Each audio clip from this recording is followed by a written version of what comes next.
நாம மேதைகள்னு கொண்டாடுற da Vinci, Tesla மாதிரி ஆளுங்க வெறும் புத்திசாலிகளா மட்டும் இல்ல. அவங்களோட வெற்றிக்கு பின்னாடி ஒரு பெரிய ரகசியம் இருக்கு. அது என்னன்னா, அவங்க புத்தகங்கள வாசிச்ச விதம். அது வெறும் வாசிப்பில்ல, அது ஒரு கலை. அந்த கலைய பத்தி தான் நாம இன்னைக்கு விரிவாக பார்க்க போறோம். இந்த ஒரு வரிதான் இதுல ரொம்ப ரொம்ப முக்கியம். விஷயம் நிறைய படிக்கிறதுல இல்ல. ஒரே புத்தகத்தை நீங்க படிக்கிற விதத்துக்கும் ஒரு மேதை படிக்கிற விதத்துக்கும் பெரிய வித்தியாசம் இருக்கு. அவங்க தகவல்களுக்காக படிக்கல, தங்களோட சிந்தனைய வடிவமைக்கிறதுக்காக படிச்சாங்க. அப்போ அவங்க அப்படி என்னதான் செஞ்சாங்க? அவங்களோட வாசிப்பு பழக்கங்கள்ல இருந்து நாம என்ன ரகசியங்களை கத்துக்க முடியும்? வாங்க முதல் படியிலிருந்து ஆரம்பிக்கலாம். முதல் பாடம் நம்ம அஸ்திவாரத்தை ரொம்ப வலுவா கட்டுறது.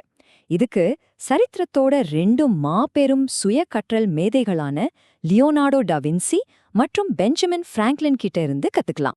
டாவின்சி ஸ்கூலுக்கே போனதில்ல, ஆனாலும் தன்னோட அறிவை ஒரு மரம் மாதிரி வளர்த்தாரு.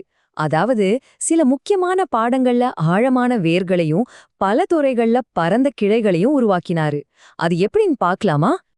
டாவின்சியோட ரகசியம் இந்த 2 புத்தகங்கள்ல தான் இருக்கு. முதல்ல யூக்ளிடன் எலிமெண்ட்ஸ். அது அவருடைய உலகத்துக்கே ஆணிவேர் மாதிரி. வடிவியலோட அடிப்படைய வச்சு அவர் கலை, அறிவியல் ரெண்டையும் ஒன்னா இணைச்சாரு. 2வது விட்ருவியசன் ஆன் ஆர்கிடெக்சர்.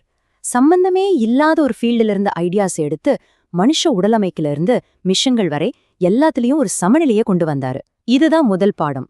உங்க துறைக்கு ஒரு ஆணிவேர் புத்தகத்தையும் கற்பனையை தூண்ட சம்பந்தமில்லாத ஒரு புத்தகத்தையும் தேர்ந்தெடுங்க. அடுத்தது பெஞ்சமின் பிராங்க்லின். இவர் ஒருத்தரோட திறமைய பார்த்து வெறும் ஆச்சரியப்பட்டு நிக்கல, அதை எப்படி நம்மளோட சொந்த திறமையா மாத்திக்கிறதுன்னு ஒரு பிராக்டிக்கலான வழியையே கண்டுபிடிச்சாரு. பிராங்க்லினோட முறை ரொம்ப சிம்பிள். படிங்க, குறிப்பிடுங்க, அப்புறம் நீங்களே அதை திரும்ப எழுதுங்க, கடைசியா ஒரிஜினலோட ஒப்பிட்டு பாருங்க. இது வெறும் எழுத்துக்கு மட்டும் இல்ல. இதே முறைய பயன்படுத்தி ப்ளூடார்க்கோட லைவ்ஸ் புத்தகத்துல வர்ற மாமனிதர்களோட வாழ்க்கையை ஒரு கேஸ் ஸ்டடி மாதிரி படிச்சு தன்னோட குணத்தை மேம்படுத்திக்கிட்டாரு. இதுதான் ஆச்சரியத்திலிருந்து திறமைக்கு மாறுற வழி. அஸ்திவாரம் ஸ்ட்ராங் ஆனதும் அடுத்த ஸ்டேஜ் நம்ம கண்ணோட்டத்தை விரிவுபடுத்துறது. தனிமைச் சிறையிலையும் ஒரு டெக்னாலஜி லேப்லையும் நெல்சன் மண்டேலாவும் நிக்கோலா டெஸ்லாவும் புத்தகங்களை எப்படி உலகத்தை புரிஞ்சுக்கிற ஜன்னல்களை பயன்படுத்துனாங்கன்னு இப்ப பார்க்கலாம். 27 வருஷம் ஜெயில்ல. அங்க ஒருத்தர் என்ன படிப்பாரு? தப்பிச்சு போற மாதிரி கதைகளையா? இல்ல, மண்டேலா அதை செய்யல. அவர் யதார்த்தத்தை புரிஞ்சுக்க, தன்னோட எதிரிகளை புரிஞ்சுக்க ஒரு தேசத்தையே வழிநடத்த படிச்சாரு. அதுக்கு பேர்தான் வியூக பச்சாதாபம். புனைக்கதைகள் வெறும் பொழுதுபோக்கு இல்ல, மண்டேலாவுக்கு அது ஒரு போர் கருவி மாதிரி.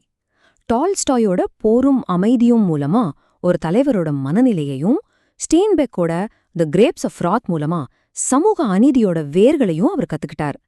அவர் கதைகளை படிக்கல, சமூகத்தோட வரைபடத்தையே படிச்சாரு. இது கொஞ்சம் ஆச்சரியமான ஒரு முறை. டெஸ்லா தன்னோட இன்ஜினியரிங் கண்டுபிடிப்புகளுக்கும் கற்பனைக்கும் டெக்னிக்கல் இல்லாத புத்தகங்களை தான் பயன்படுத்தினாரு. ஒரு என்ஜினியர் எதுக்கு ஒரு நாடகம் படிக்கணும்?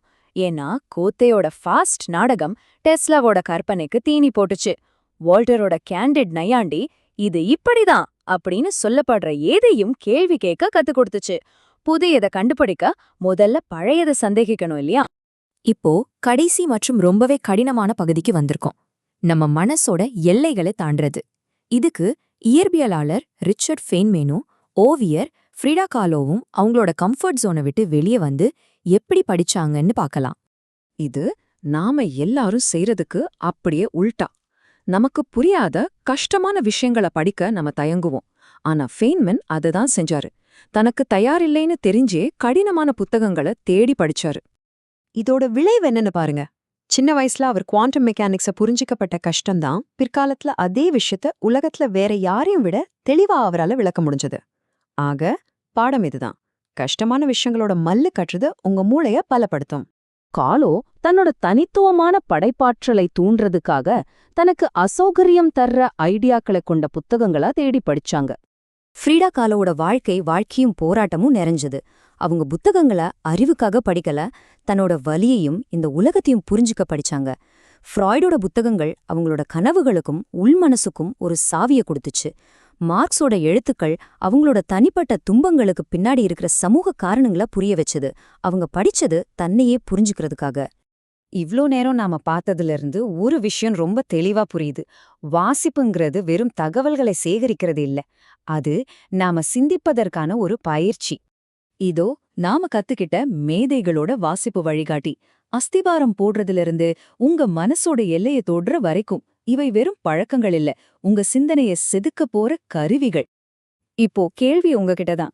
இந்த 12 புத்தகங்கள்ல ஒண்ணு எடுத்து உங்க பயணத்தை ஆரம்பிக்க போறீங்களா? இல்ல இந்த டெக்னிக்ஸ பயன்படுத்தி உங்களுக்கான சொந்த வழிய உருவாக்க போறீங்களா? உங்களோட முதல் ஸ்டெப் என்னவா இருக்கும்? யோசிச்சு பாருங்க.